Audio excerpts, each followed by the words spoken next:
Hey guys, I hope you're having a good day.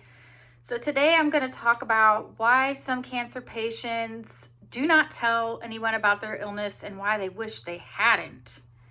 So some people don't want others to say weird stuff to them. It is amazing the things that people say because they don't know what else to say. Silence is best, or just saying I don't know what to say helps.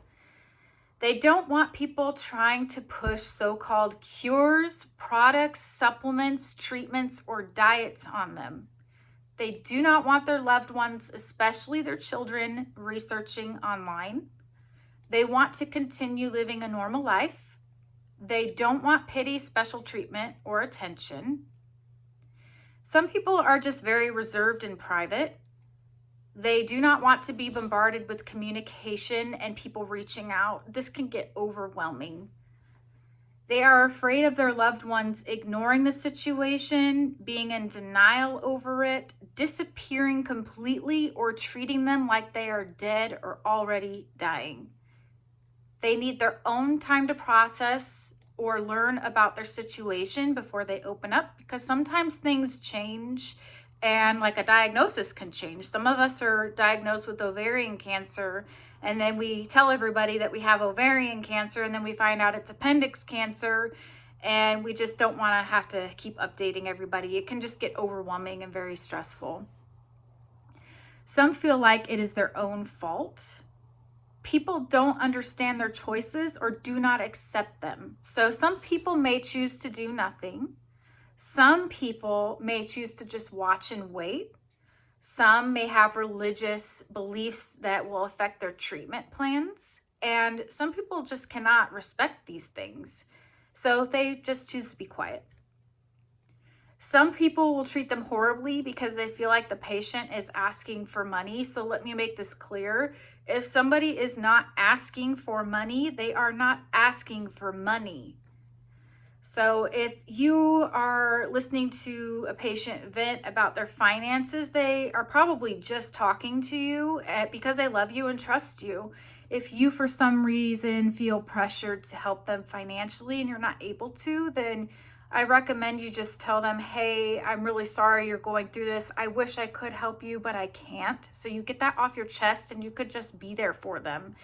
If you feel that they need help and you can help them, by all means help them. But again, if they're not asking you for money, they're not asking you for money. Why I think you should share with at least a few people. I feel like you should share with your direct household and your closest friends and family because they love you and they will most likely be there for you and they want to help you. And if you're going to behave differently, which you probably will, you're probably going to have days where you're angry or depressed or frustrated.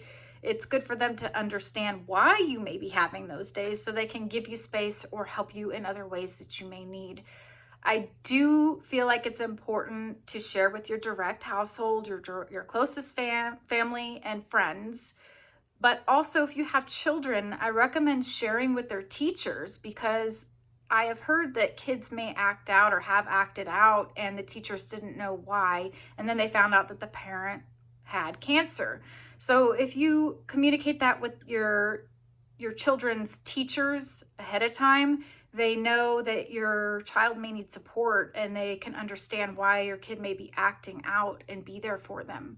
And the same goes for work. If you're working for somebody else, I recommend you sharing with your bosses and your management, just so if things get a little too overwhelming for you, they already know what's happening and they might be able to make your work duty a little lighter for you, and they could be prepared if you need some extra time off or need to change your schedule.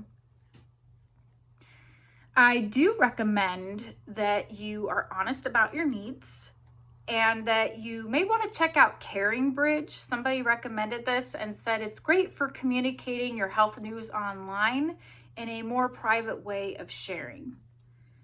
So if someone does share with you that they have cancer, please don't say anything weird. Please don't make it about you. It's not about you. Please don't try to find the cause of their disease. Please don't try to cure them. Please do educate yourself on their disease. Please do offer help. Please be respectful of their wishes and needs. And what you can do to help someone going through this, the biggest thing is just being there for them. If you're one of the people to be lucky enough to be in the loop, just be there. If they ask you to go with them to appointments, go. I know it may be scary for you, but it's scary for them. And if they asked you, it's really important for them. They want you there. This is a great way to share the experience with them and to learn about what they're going through. And that's pretty amazing. I've asked a few people to go with me to chemo and they didn't go for multiple reasons, but I wish they had gone with me because I really wanted them there. I really wanted to share that experience with them. And it may not be scary for you. Like my best friend came out here, she flew out here from across the country and went to an infusion with me, and she worked, and I sat there and read and napped. And you don't always have to entertain them. It's just having you there. So if somebody asks you there, you're their comfort, you're their person, they want you there. So I recommend that you go. If they need help with finances and you're lucky enough to be able to help them, please do help them. Cancer can be very expensive and stressful, and they may need help with very important things like rent and mortgage, utilities, food. Those are some of the biggest things, but you can also give them cash or gift cards if you want to help. Shopping does help the time go by. Trust me, shopping is fun and it's a great therapy. It's probably not the best, but is a good one. So other ways to help that are not financial are help with cleaning. This is a big thing, especially if somebody's going through chemo. They may be really low on energy and may really need help cleaning their house, especially the bathroom is the biggest one, especially for hugging the toilet and vomiting. We really want our bathrooms sparkly clean. Now, there is something that goes around on Facebook about free cleaning for chemo patients, and this may be real in big cities or some places, but I have not been able to find help with that, and most people that I know, that didn't work for them. It's not real where they live, so they may need help cleaning. You could cook for them or their family, but make sure that you're cooking something that they can eat and something that they like. Our diets may be different than yours. You may not be able to eat certain things. If they're on chemo, it may make them nauseous. So just make sure that it's something that they like and something that they can eat. So you can bring them food or start a meal train. You can start or manage a fundraiser for them.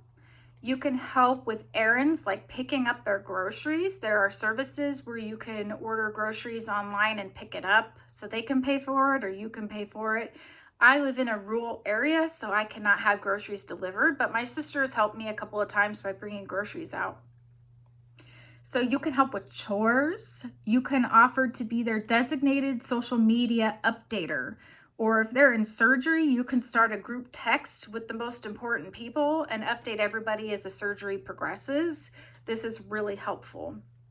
You can watch TV with them or do other forms of entertainment like play cards or games or just sit and chat about good times, go through photos, things like that.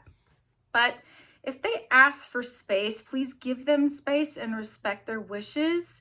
They may be really tired and exhausted, and just some people being around others, it just sucks the life and energy out of them. So if they are expressing that they want to be alone and need downtime, please respect that. And listen to what they're saying. Often people will hint at what they're struggling with. So if they're hinting that they can't get dishes done, that they can't keep their house clean, whatever, that's probably what they need the most help with. So that's a great way to learn how to help somebody.